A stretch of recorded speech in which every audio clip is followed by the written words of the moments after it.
너는 나의 증인이요. 이사야 43장 1절에서 13절 말씀입니다. 야곱아, 너를 창조하신 여호와께서 지금 말씀하시느니라. 이스라엘아, 너를 지으신 이가 말씀하시느니라. 너는 두려워하지 말라. 내가 너를 구속하였고 내가 너를 지명하여 불렀나니 너는 내 것이라. 내가 물 가운데로 지날 때에 내가 너와 함께할 것이라. 강을 건널 때에 물이 너를 침몰하지 못할 것이며 내가 불 가운데로 지날 때에 타지도 아니할 것이요 불꽃이 너를 사르지도 못하리니 대저 나는 여호와 내 하나님이요 이스라엘의 거룩한 이요 내 구원자임이라. 내가 애굽을 너의 속량물로 구스와 스바를 너를 대신하여 주었노라. 내가 내 눈에 보배롭고 존귀하며 내가 너를 사랑하였은즉 내가 내 대신 사람들을 내어주며 백성들이 내 생명을 대신하리니 두려워하지 말라. 내가 너와 함께하여 내 자손을 동쪽에서부터 오게 하며 서쪽에서부터 너를 모을 것이며 내가 북쪽에게 이르기를 내놓으라. 남쪽에게 이르기를 가두어 두지 말라. 내 아들들을 먼 곳에서 이끌며 내 딸들을 땅끝에서 오게 하며 내 이름으로 불려지는 모든 자 곧 내가 내 영광을 위하여 창조한 자를 오게 하라. 그를 내가 지었고 그를 내가 만들었느니라. 눈이 있어도 보지 못하고 귀가 있어도 듣지 못하는 백성을 이끌어내라. 열방은 모였으며 민족들이 회집하였는데 그들 중에 누가 이 일을 알려주며 이전 일들을 우리에게 들려주겠느냐. 그들이 그들의 증인을 세워서 자기들의 옳음을 나타내고 듣는 자들이 옳다고 말하게 하여 보라. 나 여호와가 말하노라. 너희는 나의 증인 나의 종으로 택함을 입었나니 이는 너희가 나를 알고 믿으며 내가 그인 줄 깨닫게 하려 함이라. 나의 전에 지음을 받은 신이 없었느니라. 나의 후에도 없으리라. 나 곧 나는 여호와라. 나 외에 구원자가 없느니라. 내가 알려주었으며 구원하였으며 보였고 너희 중에 다른 신이 없었나니 그러므로 너희는 나의 증인이요 나는 하나님이니라. 여호와의 말씀이니라. 과연 태초로부터 나는 그이니 내 손에서 건질 자가 없도다. 내가 행하리니 누가 막으리요. 할렐루야. 우리 하나님께 감사와 영광의 박수를 드리겠습니다. 함께 기도하시고 하나님의 말씀 보겠습니다. 사랑하는 아버지, 은혜를 감사합니다. 늘 주님의 말씀을 들고 설 때마다 죄인의 부족함을 느낍니다. 오늘 하나님께서 은혜로 부족한 종을 덮으시고 하나님의 영광스러운 말씀만을 선포하여 주시옵소서. 예수님의 이름으로 기도했습니다. 아멘. 제가 성경에서 개인적으로 가장 좋아하는 책이 이사야서입니다. 그래서 이번에 지금 이사야서 설교를 계속하고 있는데 대학생 시절부터 이사야서를 저는 굉장히 많이 읽고 또 묵상했습니다. 그 중에서도 인생이 굉장히 힘들고 어려울 때마다 꼭 찾아서 읽고 또 읽는 말씀이 있는데 이것이 바로 오늘 설교하고자 하는 이사야서 43장 말씀입니다. 읽을 때마다 얼마나 새롭게 다가오고 얼마나 눈물이 나고 얼마나 감동이 되고 힘이 솟는지 모르겠습니다. 이사야서는 절망 속에 있는 하나님의 백성들에게 이 소망을 선포하는 책입니다. 하나님의 백성들이 하나님을 버리고 죄를 지어서 벌을 받았죠. 엄청난 고통을 당했습니다. 자신들의 죄값을 치른 것입니다. 그러나 하나님은 그들을 버리지 않으셨습니다. 이제 회개하고 돌아오는 그들을 하나님께서 다시 세우시고 힘 주시기를 원하셨습니다. 오늘의 본문도 바로 그 맥락에서 나온 것입니다. 하나님은 하나님의 백성들에게 말씀하시는 분이십니다. 1절 읽습니다. 시작. 야곱아, 너를 창조하신 여호와께서 지금 말씀하시느니라. 이스라엘아, 너를 지으신 이가 말씀하시느니라. 너는 두려워하지 말라. 내가 너를 구속하였고 내가 너를 지명하여 불렀나니 너는 내 것이라. 하나님께서 하나님의 백성 전체를 야고바라고 부르십니다. 야곱이라는 이름의 뜻은 거짓말장이, 사기꾼, 변덕스러운 사람, 남의 발꿈치를 잡는 자, 뭐 그런 뜻입니다. 진짜 야곱의 인생이 그랬습니다. 도저히 하나님의 이 약속을 받은 사람이라고 하기에는 정말 부끄럽고 변덕스럽고 나약한 그런 처세술이었고 삶의 철학이었는데, 하나님께서 너희들도 야곱 같지 않느냐는 것입니다. 너도 야곱처럼 연약하고 변덕스럽고 쓰러지기 잘하는 사람들이 아니냐고 보십니다. 너희의 약함을 내가 너무 잘 안다고 하시면서 야곱이라고 부르시는 겁니다. 그러니까 우리가 부족해서 하나님을 실망시킬까 하는 생각은 안 하셔도 됩니다. 이미 하나님은 우리의 연약함을 너무 잘 알고 계십니다. 뭐 그렇게 큰 기대도 없으셨습니다. 그러나 우리의 연약함이 우리를 향한 하나님의 사랑을 막을 수는 없습니다. 너를 창조하신 여호와께서 너에게 말씀하신다고 하십니다. 못난 야곱 같은 우리지만 하나님께서 우리를 부인하지 않으시고 당당하게 말씀하십니다. 내가 너 창조했다. 대개 자식이 여럿 있어도 많은 부모들도 좀 공부 잘하고 잘난 애 아빠라고 부르고 싶어 하지, 항상 사고치고 들떨어진 애 아빠라고 부르고 싶어 하지 않아요. 그런데 하나님께서는 우리같이 연약하고 부족한 야곱 같은 우리를 향해서 내가 너를 창조했다고 당당하게 말씀하십니다. 창조주, 하나님이 우리의 창조주라는 사실은 하나님이 우리를 가장 잘 안다는 말입니다. 그래서 우리가 고장났을 때는 하나님이 가장 잘 고쳐줄 수가 있습니다. 길이 안 보인다고 하는데 그거는 내 수준에서 안 보이는 것이고, 창조주 하나님의 수준으로 가면 반드시 기적 같은 길이 보입니다. 그 하나님께서 지금 말씀하신다고 했습니다. 하나님의 임재는 항상 지금입니다. 옛날의 하나님이 아니고 기약 없는 미래의 하나님이 아니고 바로 지금 내 옆에 계셔서 내게 말씀하고 계시는 분인 것입니다. 대개 믿음이 깊은 분들은 항상 지금 내게 말씀하시는 하나님을 이야기합니다. 옛날에 자기가 얼마나 믿음 좋았는지 얘기하지 않습니다. 앞으로 언젠가는 믿음이 좋아질 거라고 하지도 않습니다. 진정한 믿음의 사람은 항상 현재 진행형의 하나님을 말합니다. 지금 내 옆에서 말씀해 주시는 하나님을 간증합니다. 저와 여러분에게도 지금 우리에게 말씀하시는 하나님이 느껴지기를 바랍니다. 하나님께서는 야고바라 그러시더니 이번엔 또 이스라엘아 그러면서 이름을 바꿔 부르십니다. 같은 사람인데 이름이 바뀌어졌어요. 이스라엘은 하나님께서 이 약복강가에서 하나님의 천사가 야곱과 씨름하고 난 뒤에 붙여준 이름이에요. 하나님의 천사랑 씨름하고 나서 야곱은 환도뼈가 부러져서 평생 불구가 됩니다. 그렇지만 그때부터 하나님은 이스라엘이라는 엘이라는 하나님의 이름이 담긴 이름을 주셨어요. 하나님과 겨루어 이겼다는 뜻입니다. 실제로 이긴 게 아니고 하나님이 져주신 거죠. 왜냐하면 이제 야곱의 옛사람이 이제 죽고 변덕스럽고 약한 옛사람이 죽고 믿음의 새 사람으로 시작하는 야곱에게 하나님이 이제 이스라엘이라고 부르시는 거예요. 그러니까 하나님께서 우리의 믿음이 연약해서 옛사람이 강하게 살아있던 야곱 같은 때도 말씀하시고, 이제 옛사람이 죽고 하나님이 주관하는 새 사람 이스라엘이 된 우리에게도 또 말씀하십니다. 하나님은 우리의 믿음이 올라가면서 똑같은 사람이 야곱이 이스라엘 되고 이러는 상황 속에서 계속해서 우리에게 말씀하시는 분이십니다. 하나님께서 우리에게 지금 말씀하신다는 사실이 굉장히 중요합니다.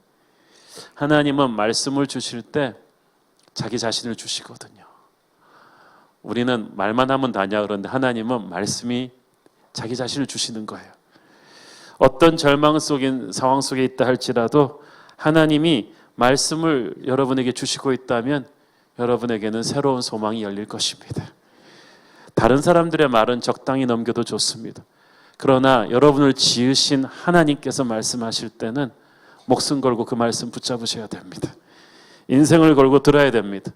그 말씀을 붙잡고 일어나면 여러분은 살아날 수가 있습니다. 너는 두려워하지 말라고 하십니다. 하나님께서 오늘 본문에서 두려워하지 말라는 말 굉장히 자주 하십니다. 왜냐하면 지금 포로 생활에서 돌아오는 이스라엘 백성들의 마음은 밤낮 없이 두려움으로 가득 차 있었어요. 이게 하루아침에 끝나는 일이 아니라 고통과 사고가 계속되는 거예요. 날마다 새로운 트라우마가 몰려와요. 내일은 뭐 먹고 살지? 내일 잠자고 일어나면 어디 가서 텐트 치지? 어떤 적들이 나를 또 새롭게 공격해 오지라는 두려움으로 가득 차서 밤에 잘 때도 이 두려움 때문에 자다 깨다 밥도 잘 안 넘어가고. 그런데 하나님께서는 두려워하지 말라고 하십니다. 그러면서 두려워하지 말아야 될 근거를 몇 가지 말씀하시는데, 첫째가 내가 너를 구속하였다는 사실을 알라고 합니다. 구속이라는 히브리 말은 노예 시장에서 값을 주고 노예를 사서 해방시켜 준다는 뜻입니다. 하나님께서는 바벨론 포로 생활을 하던 이스라엘 사람들을 해방시켜 주셨어요. 오늘날 우리를 위해서 하나님께서는 죄의 포로된 우리들을 예수 그리스도의 피값을 치르고 해방시켜 주셨습니다. 그리고 내가 너를 지명하여 불렀다고 했습니다. 지명하여 불렀다는 것은 내가 너를 정확하게 알고 너의 이름으로 불렀다는 뜻입니다.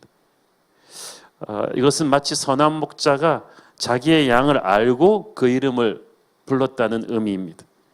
하나님께서 길에서 지나가는 사람 아무나 붙잡아 놓고 야, 너 일로 와봐. 나 심심하니까 너 구원할게. 이렇게 하신 게 아니에요. 너무나 잘 알고 창조하신 다음에 나를 부르셨습니다. 우리는 하나님에게 그렇게 스페셜한 사람입니다. 특별한 목적을 받은 사람이에요. 그리고 말씀하십니다. 너는 내 것이라. 사람도 자기 것은 철저하게 챙기고 지킵니다. 하물며 만군의 여호와께서 내 것이라고 선포한 우리를 지키고 보호하시지 않겠습니까? 너는 내 것이기 때문에 아무도 너를 함부로 하지 못한다. 이 하나님의 선포는 영적인 세계 곳곳에 쩌렁쩌렁 울려 퍼지는 선포입니다. 그래서 천사가 이 선포를 듣고 깜짝 놀라가지고 별거 아닌 줄 알았는데 하나님의 것이네 그러면서 천사가 흠모하는 이름이 된 거예요. 우리가. 그리고 마귀가 우리를 두려워하게 되는 것입니다. 여러분은 고아가 아닙니다. 만군의 여호와 하나님의 자녀입니다. 기죽지 말고 두려워 말고 울지 말고 외로워하지 마십시오. 너는 내 것이라. 하나님께서 우리를 지키실 것입니다. 2절 같이 읽습니다. 시작. 네가 물 가운데로 지날 때에 내가 너와 함께 할 것이라. 강을 건널 때에 물이 너를 침몰하지 못할 것이며 내가 불 가운데로 지날 때에 타지도 아니할 것이요 불꽃이 너를 사르지도 못하리니. 하나님께서는 하나님의 것이라고 선포하신 이스라엘과 함께 하면서 이스라엘을 지키실 것이라고 약속하십니다. 여기서 물과 불은 이스라엘이 앞으로 겪게 될 환난과 시련을 상징적으로 표현한 것입니다. 하나님께서는 우리가 물 가운데로 지날 때 우리와 함께 하실 것입니다. 실제로 이스라엘은 하나님과 함께 물을 몇 번 지났었죠. 그 홍해를 가르고 하나님께서 물 가운데로 그들을 인도하셨고, 약속의 땅에 들어올 때도 요단강을 가르고 장마철에 가르고 그들을 인도하셨습니다. 이 물 가운데로 지난다는 것은 인간적인 힘으로는 도저히 벗어나올 수 없는 환난을 하나님이 뚫고 우리를 인도하신다는 뜻입니다. 이게 보통 고난이 아닌데 하나님께서 인도하신다는 거예요. 불 가운데로 행할 때도 함께 하신 것이다. 실제로 다니엘의 세 친구는 우상숭배 거부하다가 풀무불 속에 던져졌죠. 그래도 살았습니다. 불 속에 있는데 불이 그를 태우지 못했어요. 인자 같으신 이 주님이 그들과 함께 하셨기 때문입니다. 이 물처럼 이 불도 도저히 인간의 힘으로는 살아나올 수 없는 고난인데 하나님께서 함께 하시니까 이걸 뚫고 나올 수 있었다. 그러니까 물과 불은 사람의 힘으로 노력해서 나올 수 있는 고난이 아니라 오직 하나님의 인도하심으로만 나올 수 있는 고난입니다. 여기서 중요한 사실 하나, 하나님의 백성이라고 해도 고난 자체에서 열애될 수는 없어요. 처음부터 물에 안 들어갔으면 얼마나 좋았겠어요. 처음부터 불에 안 들어갔으면 얼마나 좋았겠어요. 그렇게 해주면 참 좋을 텐데 이 죄 많은 세상에 산다는 게 그렇지가 않아요. 처음부터 안 아팠으면 참 좋았겠죠. 처음부터 사업이 안 망했으면 참 좋았겠죠. 그런데 어떻게 하겠어요? 그냥 엉켜버렸어요. 그러나 하나님의 사람에게서 하나님은 고난을 없애주시는 게 아니라 고난이 뚫지 못하는 보호막을 쳐주십니다. 고난을 보다 더 큰 은혜와 능력을 주셔서 차고 나오십니다. 여러분, 하나님의 사람이라고 해서 무병장수하고 아무 탈이 없는 거 아니에요. 오히려 하나님의 사람도 고난을 많이 겪습니다. 그러나 하나님께서 그 모든 고난에서 이기게 하세요. 시편 34편 19절 시작. 의인은 고난이 많으나 여호와께서 그의 모든 고난에서 건지시는도다. 아멘. 고난이 없는 인생이 축복받은 인생이 아니고 모든 고난 가운데서 하나님이 건지시는 인생이 축복받는 인생입니다. 하나님은 하나님의 백성의 고난 가운데 항상 함께 계십니다. 이 고난을 겪을 때 가장 힘든 감정이 외로움이거든요. 아무도 도움 요청할 사람도 믿을 만한 사람도 맘 놓고 내 사정 털어놓고 울어줄 사람이 없는 거예요. 그런데 하나님께서 우리와 함께 해주신다는 것입니다. 이 하나님이 함께 해주신다는 것은 엄청난 위로의 약속이면서 동시에 구원의 약속입니다. 산다는 것이 끊임없는 고난의 연속 아니겠습니까? 하나의 위기를 넘고 나면 또 다른 전혀 경험해 보지 못한 새로운 위기가 몰려와서 우리를 짓누릅니다. 그러나 하나님이 우리와 함께하기 때문에 우리는 결코 무너지지 않습니다. 그러니까 힘들어도 주저앉지 마십시오. 창세기 28장 15절 말씀 시작. 내가 너와 함께 있어 네가 어디로 가든지 너를 지키며 너를 이끌어 이 땅으로 돌아오게 할지라. 내가 네게 허락한 것을 다 이루기까지 너를 떠나지 아니하리라 하신지라. 아멘. 어디로 가든지 우리를 지키고 이끌어 주시고 하나님의 말씀이 이루어질까지 나를 떠나지 않을 것이다. 이 말씀이 저와 여러분의 가슴에 있기를 바랍니다. 하나님은 우리를 정말 사랑하십니다. 3절 읽습니다. 시작. 대저 나는 여호와 내 하나님이요 이스라엘의 거룩한 이요 내 구원자임이라. 내가 애굽을 너의 속량물로 구스와 스바를 너를 대신하여 주었노라. 나는 여호와 내 하나님이다. 다른 사람의 하나님이 아니라 너의 하나님이다. 나는 내 것이다. 너는 내게 속한 자요 나는 너의 하나님이다. 너 그러니까 유명한 사람, 힘 있는 사람 백 없다고 서러워하지 마라. 내가 너의 백이 될 것이다. 나는 너의 구원자이다. 나는 너의 심판주가 아니라 구원자이다. 그러니까 하나님을 두려워하거나 어려워하지 마십시오. 힘들수록 하나님 앞에 가까이 와야 합니다. 하나님은 우리를 살리려는 분이지 죽이려 하는 분이 아닙니다. 어떤 복잡하고 힘든 고난 가운데 있다 할지라도 하나님은 우리를 구원하여 주실 것입니다. 그 증거가 하나님이 우리를 위해서 치른 대가입니다. 내가 애굽을 너의 속량물로 구스와 스바를 너를 대신하여 주었노라. 애굽은 그 당시 세계 최강대국 중에 하나인데 하나님께서 이스라엘을 구원시키기 위해서 그 엄청난 고가의 속량물로 애굽을 사용하신다는 거예요. 이거는 어떤 거냐 하면은요, 미국을 다 희생시켜 가지고 한국을 살린다는 거. 도저히 상식적으로는 이게 상상이 안 가죠. 보통 우리는 대를 위해 소를 희생한다 그러지 않습니까? 크고 중요한 것을 위해 작고 중요하지 않은 것을 희생시킵니다. 상식적으로 하자면 애굽을 위해서 이스라엘을 희생시키는 게 옳죠. 왜냐하면 전통이나 문화유산이나 인구수나 땅 크기에서 애굽이 모든 면에서 이스라엘보다 뛰어나잖아요. 그런데 하나님께서 애굽을 희생시켜서 이스라엘을 구원하십니다. 이해가 갈 수가 없죠. 왜 그렇습니까? 4절 읽습니다. 시작. 내가 내 눈에 보배롭고 존귀하며 내가 너를 사랑하였은즉 내가 네 대신 사람들을 내어주며 백성들이 네 생명을 대신하린. 이유는 간단합니다. 내가 너를 사랑했기 때문이다. Love is blind. 사랑은 이렇게 상식을 초월해요. 논리적으로 안 맞아요. 대를 위해서 소를 희생하지 않고 소를 위해서 대를 희생시켜 버렸어요. 굉장히 값비싼 대가를 치러서 우리가 멍하게 만듭니다. 은혜는 충격입니다. 어떻게 이런 일이 일어날 수가 있습니까? 20세기 초반에 그 심슨 부인이라는 미국의 이혼녀와 결혼하기 위해서 영국의 에드워드 황태자가 대영제국의 그 왕위 계승권을 포기해 버립니다. 아주 쇼크를 받았죠. 전 세계 사람. 어떻게 그런 일이 가능하냐? 저 사람 바보 아니냐? 그 여자가 한 명이 그 보잘것없는 미국 여자 하나가 대영제국의 왕관보다 더 중요한 것이냐? 사랑은 그런 비합리적인 것입니다. 에드워드 황태자가 이 심슨 부인을 위해서 영국 왕자를 버린 것보다 하나님께서 이스라엘을 위해서 애굽을 희생시킨 것보다 더 이해가 안 되는 사랑이 바로 죄인된 우리를 위해 예수 그리스도를 희생시키신 하나님의 사랑입니다. 요한복음 3장 16절 유명한 말씀인데 이거 꼭 자막 봐야 됩니까?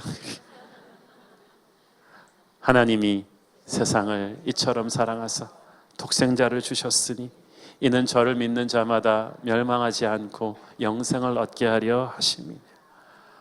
사랑의 무게는 얼마나 큰 것입니까? 그 사랑을 위해서 어떤 값어치를 치를 수 있는가가 그 사랑을 결정합니다. 이 펜을 제가 1,000원 주고 샀으면 이 펜은 1,000원짜리죠. 여러분을 예수님의 생명을 주고 사셨으면 여러분은 적어도 예수님짜리입니다. 그러므로 힘들고 어려울 때만 나 같은 것은 죽어야 돼 이렇게 하지 마십시오. 여러분은 적어도 예수님의 생명을 주고 구원할 만한 가치가 있는 사람이었습니다. 하나님께서 우리를 보배롭고 존귀하게 여긴다고 하십니다. 하나님께서는 이 보배롭고 존귀하게 여기는 하나님의 백성들을 위해서 그렇게 비싼 값을 치르시고 우리를 땅끝에서부터 모아오십니다. 5절에서 6절 같이 읽습니다. 시작. 두려워하지 말라. 내가 너와 함께하여 내 자손을 동쪽에서부터 오게 하며 서쪽에서부터 너를 모을 것이며 내가 북쪽에게 이르기를 내놓으라. 남쪽에게 이르기를 가두어 두지 말라. 내 아들들을 먼 곳에서 이끌며 내 딸들을 땅끝에서 오게 하며. 그 당시 아수르와 바벨론의 포로로 끌려간 이스라엘 백성들은 지중해 각지로부터 멀리 아프리카와 인도에 이르기까지 막 사방의 노예로 팔려 있었어요. 제대로 모으기가 힘이 듭니다.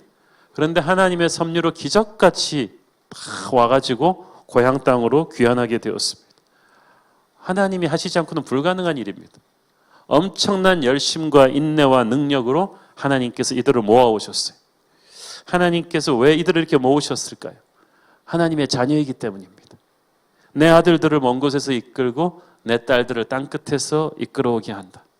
왜 그들을 열방 가운데서 모여와서 나라를 세우시고 회복시키십니까? 7절 읽습니다. 시작. 내 이름으로 불려지는 모든 자 곧 내가 내 영광을 위하여 창조한 자를 오게 하라. 그를 내가 지었고 그를 내가 만들었느니라. 하나님이 그들을 땅끝에서 모아오시는 이유는 그들이 하나님의 이름으로 불려지는 자들이기 때문입니다. 그들이 뭘 하든지 간에 열방이 그들을 보고 하나님을 보게 됩니다. 그들이 하나님의 영광을 위해 창조되었기 때문입니다. 하나님이 그들을 통해서 행하시는 것을 보고 사람들이 하나님 살아계시는구나 라고 하나님께 영광의 박수를 돌리게 됩니다. 이게 왜 그럴까요? 이런 거예요. 이 독일이나 브라질 같은 팀이 월드컵 4강 가는 것은 큰 이슈가 못 됩니다. 강팀들이니까 그 정도는 가야지. 한국이 4강 가면은 세계가 뒤집어집니다. 이건 판정이 잘못된 거 아니야? 그렇게. 애굽이나 바벨론 같은 나라들 하나님이 택하셔서 사용하시면 이거는 큰 이슈가 아닙니다. 어차피 하나님이 택할 만한 조건을 갖춘 나라입니다. 그러나 작고 보잘것없는 이스라엘을 하나님이 택하시고 부르시고 회복하신다. 이거는 뭐 기절할 만한 일입니다. 불가능한 일입니다. 근데 하나님께서 그것을 행하시는 것입니다. 하나님께서 우리 같은 죄인들을 구원하시고 천지 사방에서 모으시고 불러주셔서 하나의 교회 공동체로 만들어 주신 데에는 이유가 있습니다. 우리가 잘나서가 아닙니다. 우리의 부족함을 하나님의 강함으로 메꾸시면서 우리를 하나님의 증인들로 택하시기 위함입니다. 10절 같이 읽습니다. 시작. 나 여호와가 말하노라. 너희는 나의 증인 나의 종으로 택함을 입었나니 이는 너희가 나를 알고 믿으며 내가 그인 줄 깨닫게 하려 함이라. 나의 전에 지음을 받은 신이 없었느니라. 나의 후에도 없으리라. 자, 보세요. 하나님께서 우리를 증인으로 부르셨다. 증인은 티처, 선생님이 아니에요. 책으로 읽고 지식을 전달하는 사람이 아니라 눈으로 보고 몸으로 체험한 걸 그대로 전하는 사람이에요. 그래서 증인은 딱 만나서 느낌이 벌써 달라요. 9.11 테러에 대해서 우리가 잡지 보고 아는 거하고 실제 그 테러 현장에 있었던 그때 맨하탄에 출근하던 그런 사람의 얘기를 들을 때 막 다르더라고요. 막 그 현장이 막 쑥쑥쑥 살아서 느껴져요. 12사도가 예수님을 체험했죠. 그들이 예수님 얘기할 때는 달랐어요. 오늘도 우리는 성령님을 통해서 예수님을 체험하죠. 지식적으로 예수님을 만난 사람과 내 영혼이 부서지면서 살아계신 예수 그리스도를 영접한 사람은 벌써 예수님에 대한 느낌이 다릅니다. 저와 여러분은 예수님을 가슴으로 체험한 증인입니다. 하나님께서는 나의 증인이라고 하셨습니다. 우리는 주님의 증인입니다. 그래서 증인은 자기가 중요하지 않고 예수님이 중요해요. 마태복음, 누가복음, 요한복음을 보면서 우리가 마태, 누가, 요한을 생각하지 않습니다. 그들이 증언한 예수 그리스도만 생각합니다. 우리는 자기 얘기하는 사람이 아니라 예수님 이야기하는 사람입니다. 교회에서 모든 대화의 핵심 주제는 사람이 아니라 예수님이어야만 합니다. 우리는 앉으나 서나 예수님 생각뿐이어야 합니다. 코카콜라 회장이, 타기한 코카콜라 회장이 자기 몸에 흐르는 것은 피가 아니라 코카콜라라고 했듯이 우리 몸에 흐르는 것은 피가 아니라 예수 그리스도여야 합니다. 앉으나 서나 그대 생각, 아침이나 점심이나 저녁이나 오직 예수님을 생각하고 예수님에 가득 차 있어서 쿡 찌르면 예수님이 나오는 사람, 그 사람이 증인입니다. 이 증인이라는 이 헬라어의 뜻이 순교자라고 우리가 요한계시록에서 배웠죠. 증인은 목숨을 걸어야 되는 거예요. 왜냐하면 이 증인이 가서 예수를 전할 때마다 엄청난 하나님의 역사 일어난 걸 알기 때문에 마귀의 세력이 이 증인을 가만두질 않아요. 성령 받고 하나님의 일을 하려는 사람, 어떤 교회를 가만두지 않고 공격해요. 이 공격을 견뎌내면서 뚫고 나가는 것이 하나님의 증인입니다. 당시 요한계시록을 수신인이었던 그 7 교회들이 다 그랬죠. 만신창이가 돼 있었어요. 안에서부터 내부 분열과 이단들의 공격과 외부로부터 로마의 핍박으로 상처받고 찢기고 있었지만 결코 그들은 이 증인으로서의 사명을 포기하지 않았어요. 믿음의 야성을 버리지 않았어요. 그래서 가난하고 핍박받았지만 영적으로 살아있었어요.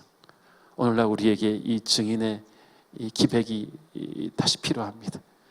그러나 이 증인에게는 하나님만이 주시는 영적인 위로가 있습니다. 우리가 하나님의 길을 가다가 이렇게 여러 가지 고난에 부딪힐 때 증인에게는 하나님의 위로 소리가 들립니다. 너는 버림받지 않았다. 내가 너를 가슴에 품고 지켜주고 있다. 그러니 서러워 말아라. 포기하지 말아라.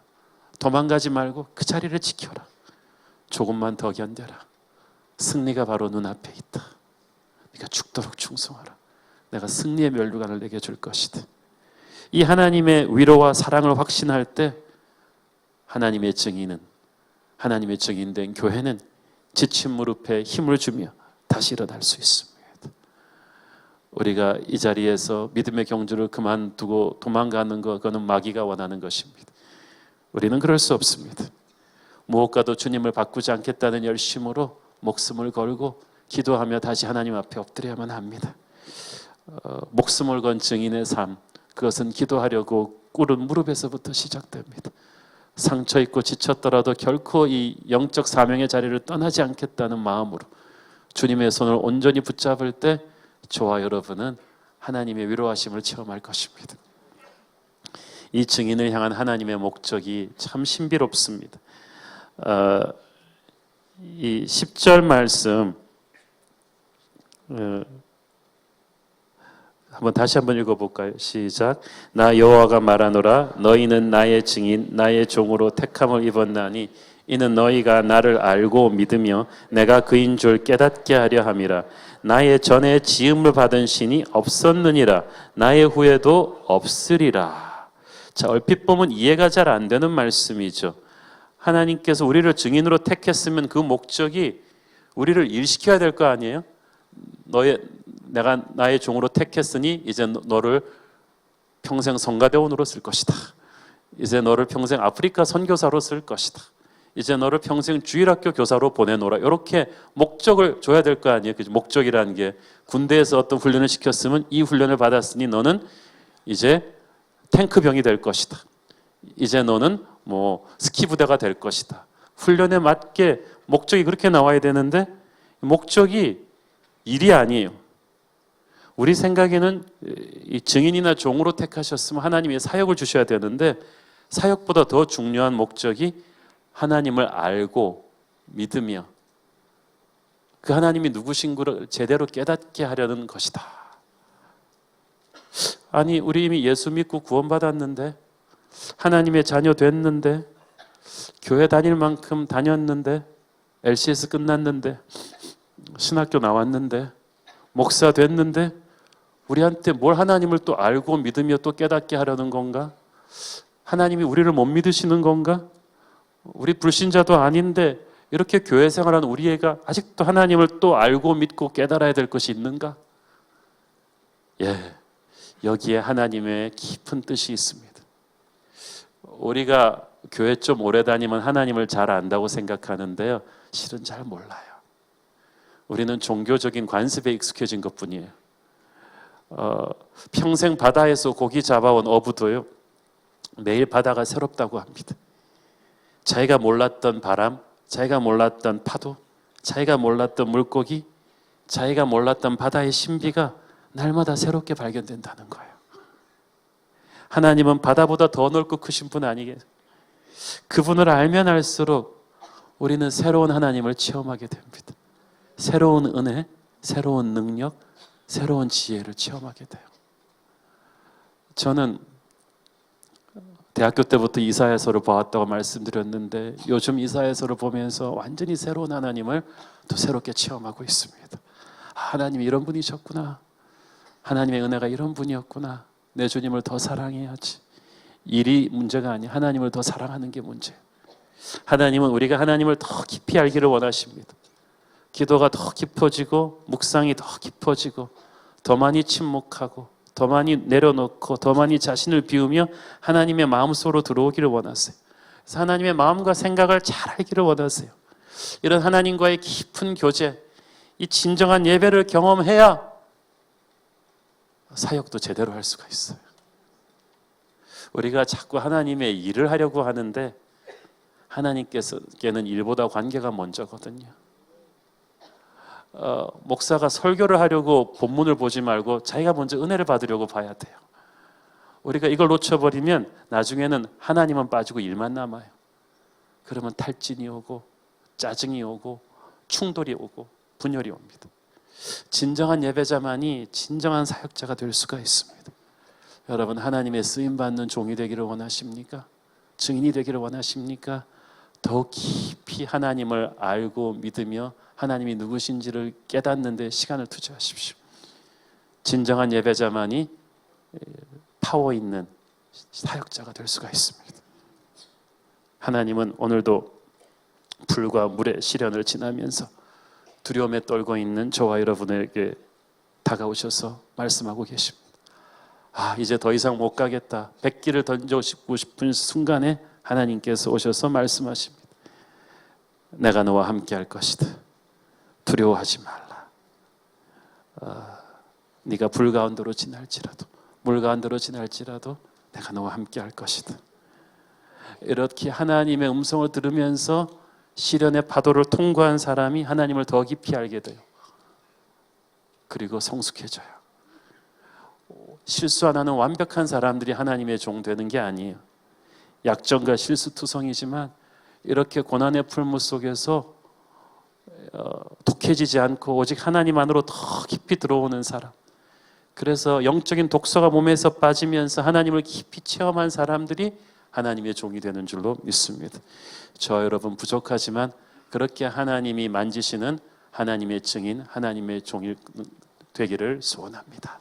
기도하겠습니다. 사랑하는 아버지, 은혜를 감사합니다.